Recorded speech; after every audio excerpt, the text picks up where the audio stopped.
Hi, welcome to Chad's Silversmithing. Today I wanted to do something that I mentioned in a video a couple of videos ago. I found this picture of this mid-century modern clock. It's almost on the verge of Art Deco a little bit with the angles and things, but I like it, and I think I was going to make a pendant sort of similar to it and inspired by it. So I picked out a green round stone. I think it's aventurine probably. It's about I don't know, 15 millimeters at a guess. Um, and I'm going to include some brass on this one to give it kind of a feel like a lot of stuff that I see from that time period. So we'll see how it looks. So it's going to be silver and brass mixed, which is kind of fun to do sometimes. Before we get started, though, I wanted to thank some groups of people. My patrons over on Patreon are my core group of supporters. And they not only provide me with financial support, which is much appreciated, they also have created a really nice community over there where I can tap into their knowledge and they can tap into my knowledge and we can share ideas and stuff. It's really nice. So thank you for making it that way. I do appreciate you guys more than you know. The other group is my YouTube subscribers, and we have 22,200 plus subscribers now, which is amazing. Thank you for that. I never ever thought that that would happen, so it's very gratifying that people find my content useful. Thanks for that. That makes me feel good. And I do also appreciate the nice comments and the financial contributions, like the super thanks and the buy me a coffees and the buying my merch and my ebooks. That stuff all keeps me doing this and makes it a way for me to make my living. So thanks for that. I appreciate it. Okay, well, let's get started on this project. So this is one of my design idea sketchbooks that you can get at my merch store if you're interested. The more recent ones have some useful charts on them. This one has a 20 layer gauge to inches to millimeters conversion chart. I find that one particularly useful. The other thing I really find useful is this dot matrix in the background. It acts like graph paper for me without being quite as intrusive. But it's a nice way to be able to draw up your projects, these things. So I use these all the time. I've actually filled up about 4 of them now. So, all right, so this is kind of what I had in mind today. I'll put a picture of the clock up here for you so you can see what inspired me to do this, if you missed that other video. I picked out this piece, I think it's aventurine. It looks like aventurine, although it's a more intense green than some I've seen, so I guess it could be color enhanced. Who knows? Or it might be something altogether different. I just don't know for sure. I guessed 15 millimeters, and I was on the nose. That's 15 millimeters. So what we're going to do is we're going to make a bezel for it with a back made out of 22 gauge sterling. The bezel itself will be fine silver, and it's going to be 3/16 of an inch tall. I may file it down if it seems like the right thing to do once it's all ready to go. And that is 4.76 millimeters tall. It's 26 gauge, and that is 0.41 millimeters. The back, like I said, is going to be 22 gauge sheet, and that is 0.66 millimeters if I remember. And then for the rest of it, these projecting pieces are going to be some 14 gauge square wire that I flattened out with my rolling mill. You could also just hammer it a little flatter in one dimension. I wanted it to have kind of a narrow profile going this way, but still maintain the thickness of 14 gauge so it's not very flimsy. And then we'll mount a little ball on the end of each of these. Now these other pieces, here's one that I did a prototype of that particular thing there. So there's one of those. So that'll be kind of like that, attached to the outside of the bezel. And then for these pieces, I also made a prototype of this. I think the key to doing a good job on this is getting everything as consistent as possible in order to get a, with repeated patterns like this, the human eye has a tendency to pick out mistakes pretty easily or slight variations. And so, if I can make them all very similar, without a lot of variation, I think it'll look better. So brass will solder to sterling silver relatively easy, and actually it's going to be soldering to fine silver here, so that should be fine too. And I'll just be using hard silver sheet solder for the bulk of this. Any excess solder when you're using brass like this, of course, will show up on it, so we'll have to make sure we clean it up really nicely so only the solder joint is there between the bezel and the brass. I didn't even saw this out. I cut this out with my shears out of some 18 gauge brass jewelry brass sheet, and I curved this a little bit with my Dremel with a white abrasive polishing wheel. So I think that let's start with making the bezel, and then we'll come back and I'll make a few of these and one or two of these, and then I'll do the rest off camera, and then I'll come back and we can attach them all together. Probably don't want to see me make the same thing 8 times. Yeah, that's how many there's, right? 1, 2, 3, 4, 5, 6, 7, 8. Yep. And then at the top, I'm going to use one of these bales here. This is kind of a standard bale I make for a lot of stuff. And it ends up looking pretty nice. It's got a border with some sheet in the middle like that. And if you're looking for just a generic bale, that's a good one to use. And I have a video on how to make it right there, if you're interested. But let's make a bezel first. So let me find my bezel and put this stuff away. I have some days where I'm feeling super organized and some days where not so much. I don't think today is one of those organized days.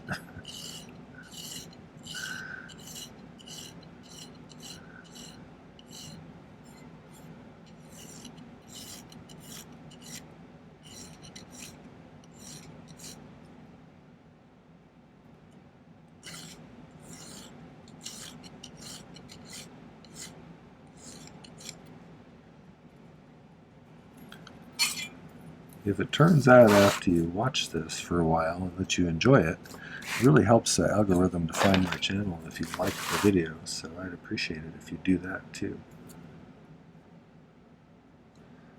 Or if you find it helpful or useful or relaxing or anger-inducing or whatever. Hopefully it's not that last one.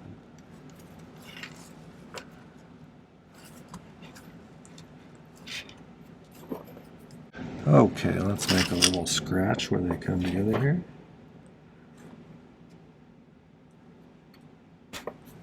I think I'll probably rate this one as an intermediate level because of the... I think we need, like I said, make everything very precise. And I know when I was a beginner, I wasn't very patient about that kind of stuff sometimes. I usually make these into kind of an angular shape, usually a rectangle or a square. Makes it easier for me to solder them, personally. You don't have to do it this way.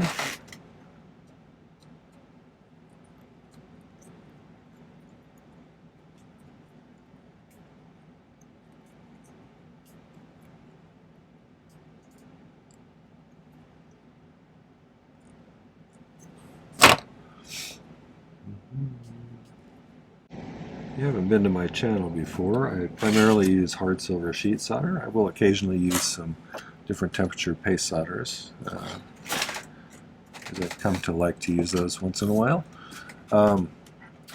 This is a liquid flux that I dribble on with a dropper bottle, and the torch I use is a Silversmith model. It's their acetylene air torch.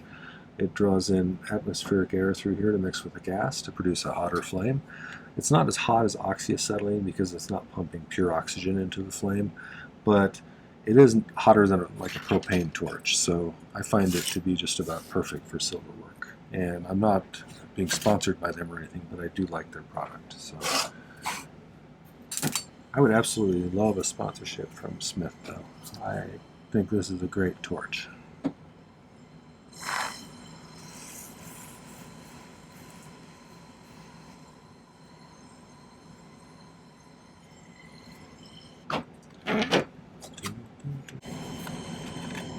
Just plop this right there.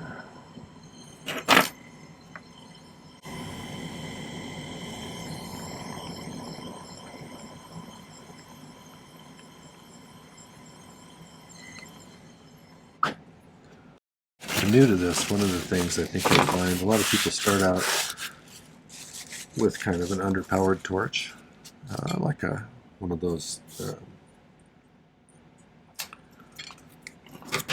handheld butane kind of creme brulee sort of torches.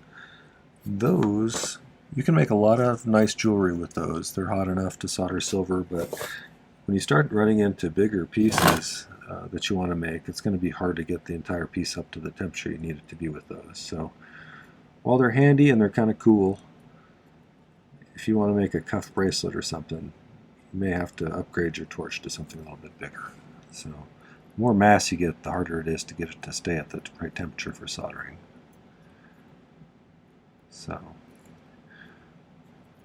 my recommendation is take your little butane torch, make lots of cool jewelry with it, sell that jewelry, and buy yourself a nice big torch.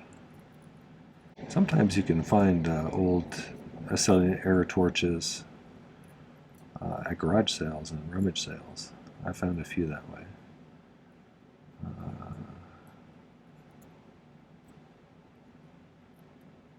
There was a number of those variety of torches that were marketed to plumbers for many years, and probably still are. I think we got the size pretty accurate on that one. Let's cut a piece for the bottom out of 22 gauge sheet. I cleaned up my table a month ago and it's already messy again.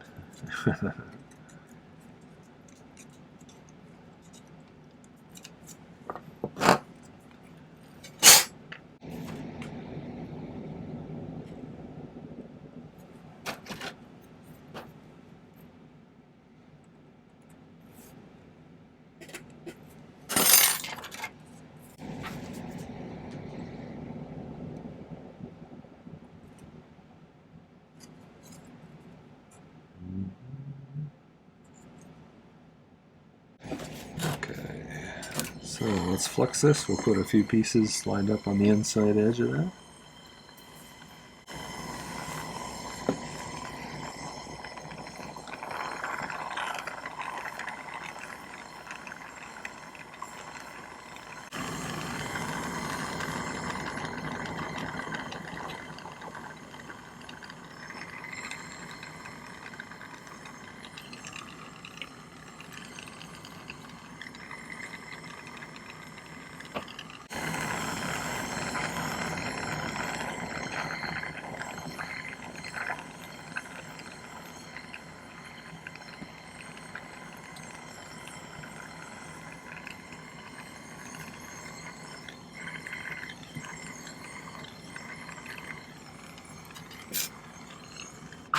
So I used a little bit of thicker sheet for the back that I might normally use because I wanted it to be a little bit more rigid, because we're going to be attaching all of these projecting pieces from it. And if I had a real thin sheet, the overall piece might be kind of flimsy. I could have gone as far as maybe 18, but hopefully this will be stiff enough. Let's see. Somebody asked me a while back how I decide what gauge of sheet to use for various things. And the primary answer to that is how much stress is going to be put on that particular part is the answer. You know, with something that sticks out from a base like this, if it's attached to a very thin piece of sheet and then this softer fine silver on the side, the fine silver doesn't have a lot of structural integrity as far as stiffness, and so it's going to have a tendency to be a little more bendy, if that makes any sense. So having a little bit taller piece of the sterling, which is a little bit stiffer and stronger, will give us a little bit more, I think, rigidity.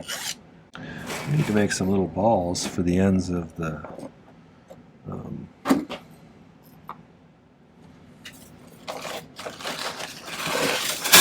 these projecting wires here, and so we're going to do that on a charcoal block. And I got some little holes gouged in here that should make for some nice balls. And I cut this piece. I think it's, let's see about how long it is. This is how big I made the ball for the one that I put on this first initial one, and I like the size of that, so let's go with that. So I cut a second piece of scrap wire. This is just some 18 gauge wire. It's about a centimeter long. So before I melt this one, I'm going to cut a couple more just so I don't have to remeasure.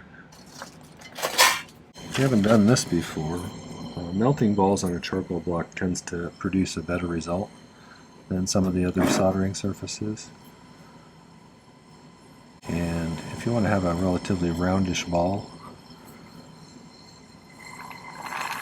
you do it in a little cavity that you've carved out with a ball burr on your rotary tool. Oftentimes you'll get a nice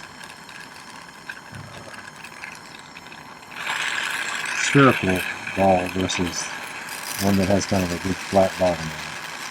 You generally don't want to pick these up until they've cooled to at least a state where they look black. If they're still red, don't pick them up because you can crush them with your tweezers. We'll just use those three to make some initial things, and then I'll do the rest off camera. Initial things. Looking at about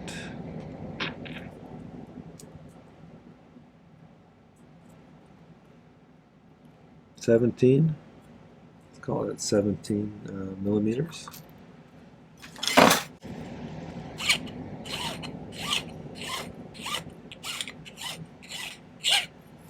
So I could just use this one to measure it too.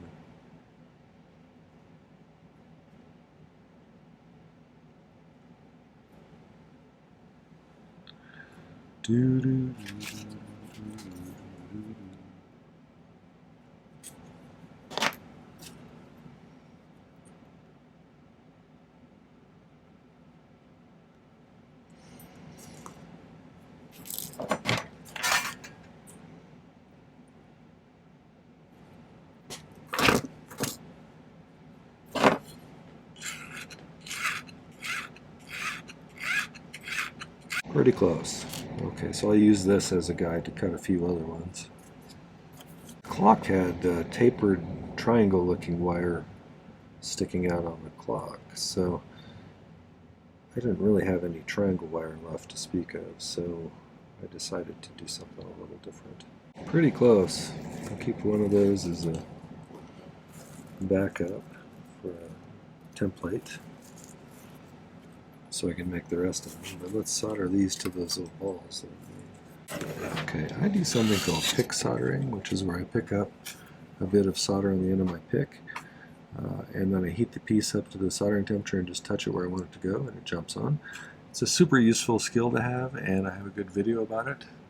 Put a link up there for you. You should check it out. It's one of those things that moved me up a level or two as far as being a silversmith. Learning how to do that also gave me a lot better control of the temperature of my torch and helped me to learn to pay attention to where I have the heat pointed and everything, so I didn't inadvertently melt things as much. I'm just going to make sure both pieces reach temperature.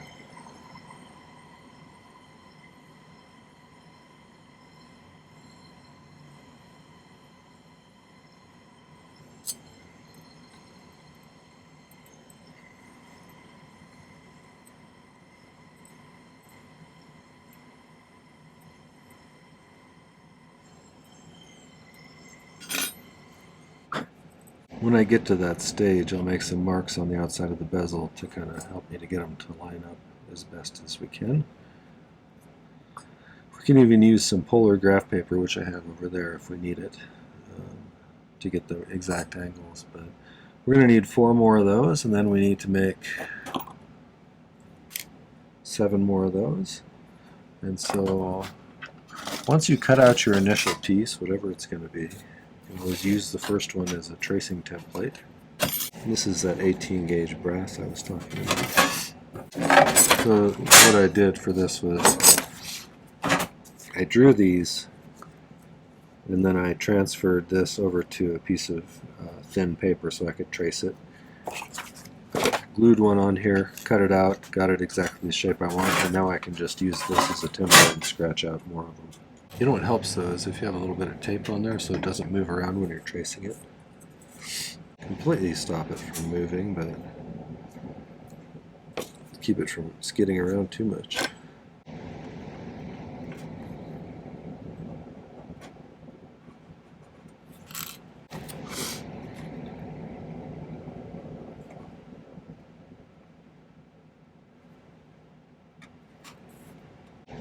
Let's just cut out these to start with.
Alright, there's one that's pretty close, except for that bottom part.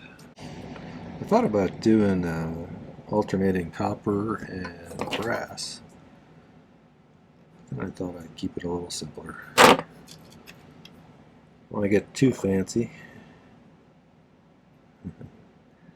One thing about copper too is it's pretty flimsy, even at pretty thick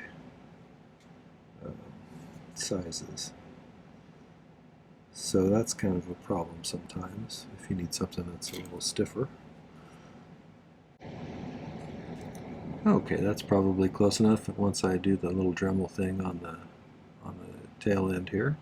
So I'm going to go ahead and make the rest of these pieces, and then I'll bring you back and we can solder all 16 pieces on. Hopefully symmetrically, we'll see.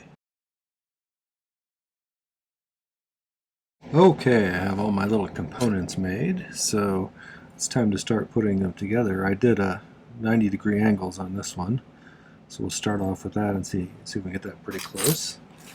I'll move this elsewhere so I don't inadvertently have any unexpected conflagrations.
That's pretty close. Are the other ones in there? We'll see. That's pretty close. Let's solder those on. We can always move them if we need to a little bit.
Looking to see how straight across from each other all of these things are. They look pretty good. So I had to do a little bit of adjusting there. Handy sometimes, it's called polar graph paper.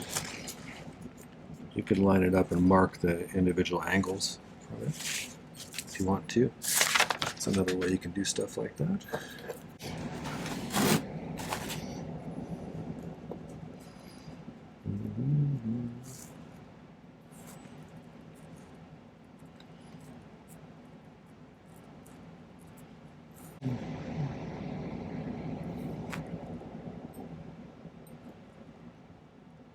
So that's the idea. Okay, I think I'll do a few of these at a time.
An issue that I was afraid was going to happen.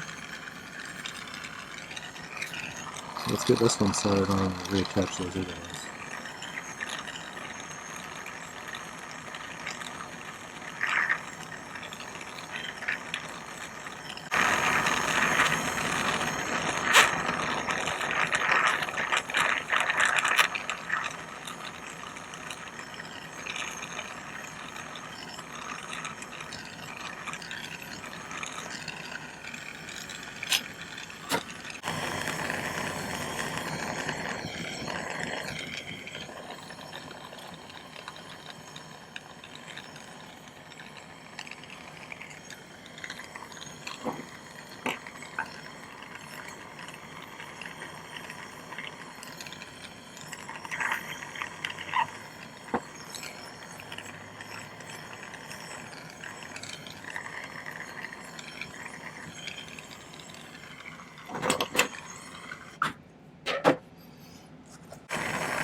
Don't you dare.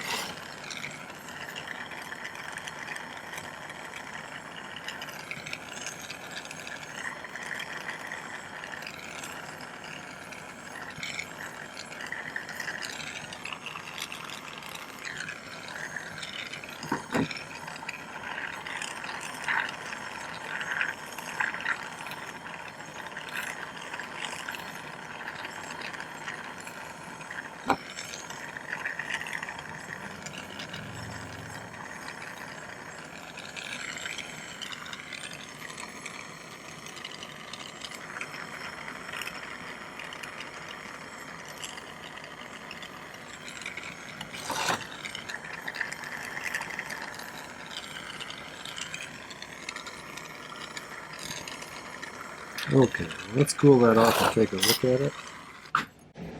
Okay, so I can see I don't have a good solder joint right there. One of the things I can do to fix that is we can flip this upside down on one of these softer fabric kind of pads.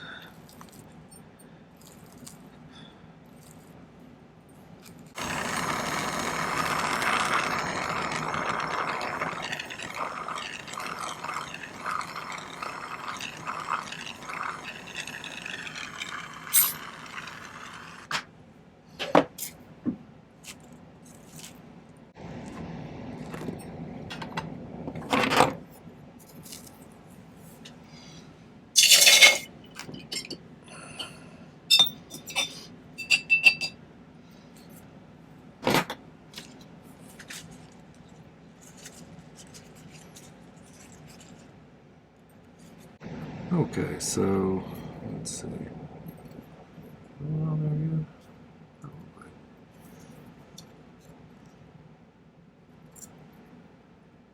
You can see one here soldered to that wire right there, and I could go back and try and push it apart again, but if I keep doing that, it's going to do it somewhere else, and then I'll probably end up pulling my hair out. So I might just take my saw and just saw right along that, and then we'll come back and add a bail on whichever side looks the best. So, okay, last but not least, I think let's solder this on here, and then we'll solder that bail on as well.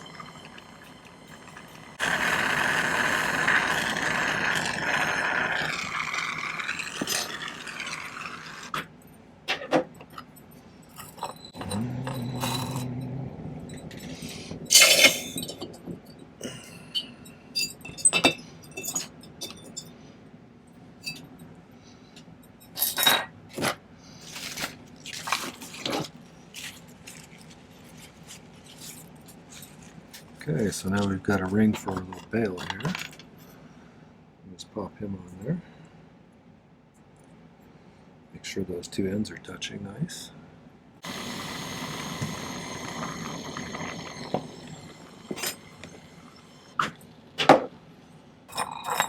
Now because of the pickle, but let's let it soak for a while. Go make my wife some dinner. And I'll come back and I'll polish that and set the stone.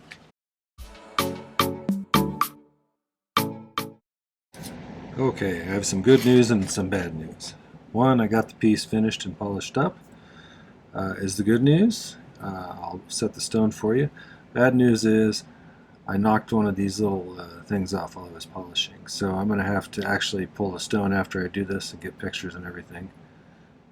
And solder this back on. But for now, I think I'm just going to go ahead and finish the video, and then I'll fix it later. So, alright, so I do this a little differently than some people. I use the flat side of my chain nose pliers as a bezel pusher. A lot of people use a bezel pusher and a burnishing tool. That's great if that's how you do it. Now I use the rounded outer part as my burnishing tool. And that's where we're just going to rub that top edge. Nice and tight up against there. I may not do this that vigorously because I'm going to have to pull this stone to fix that. For pictures, I'll probably super glue that on there. But we'll get that on a chain and get some pictures of it and put them at the end. So Let me know what you think. Let me know what you would have done differently or the same, or what kind of stone you would have preferred. Whatever. Let me know what you think. Well, that was the clock-inspired pendant. I hope you enjoyed that. If you did, make sure to hit the like button before you go. I would love it also if you took a look at my main channel page. I have over 500 videos now, much to my surprise. I think you'll almost certainly find something else interesting or useful over there, so take a peek at some of those. Make sure to subscribe to my channel. I'd love to have you as a follower. And don't forget to hit the video description down below. There's some important links there. There's a link to my ebooks, which each one is a guide to a year's worth of tutorials. And so it has a page for each one with a link to it, as well as additional information like a picture of the sketch, a final picture of the piece, a materials list, difficulty rating, and some notes that I made about each project, just things that I learned from it, or things I might do different if I was to do it again, or whether I liked the outcome, that kind of stuff. So I think it's a useful tool in that it puts a whole bunch of projects right in your hand, and it's also a really nice way to support my channel. So get yourself one or both of those. I think they're really useful. There's a discount if you get both of them too, so check that out. There's also a link to my Patreon if you want to find out more about that community. It's a great group of people and a nice place to share ideas. There's also a link to my merch store where you can get one of those nice design idea sketchbooks I showed you at the beginning. I find them super useful for keeping track of my projects. So get yourself one of those. They're handy to have around. All right, well, thanks for watching. Take care. Happy silversmithing.